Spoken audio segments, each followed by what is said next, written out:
Hi friends, இப்போ நம்ம இட்லி தோசை ஈஸியான கருவேப்பிலை சட்னி பார்க்கலாம் வாங்க.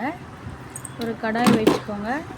அதில் கொஞ்சமாக எண்ணெய் ஊற்றி கொஞ்சோண்டு கடலைப்பருப்பு சேர்த்துக்கோங்க. ஒரு சின்ன சைஸ் இஞ்சியை கட் பண்ணி சேர்த்துக்கோங்க. 2 காஞ்ச மிளகாய், ஒரு பச்சை மிளகாய் சேர்த்துக்கோங்க. இப்போ அதில் ஒரு தக்காளி, ஒரு வெங்காயம், அதே 2 சேர்த்து ஒன்றா மிக்ஸ் பண்ணிக்கோங்க. இது கூடவே ஒரு டீஸ்பூன் உப்பு சேர்த்துக்கோங்க. இது கொஞ்சம் நல்லா வதங்கினதுக்கப்புறம்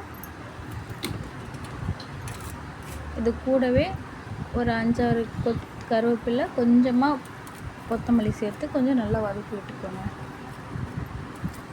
வதக்கினப்போ இதை கொஞ்சம் ஆற வச்சுட்டு மிக்ஸி ஜாரில் இப்போ சேர்த்து நல்லா ஃபைன் பேஸ்ட்டாக அரைச்சிக்கோங்க.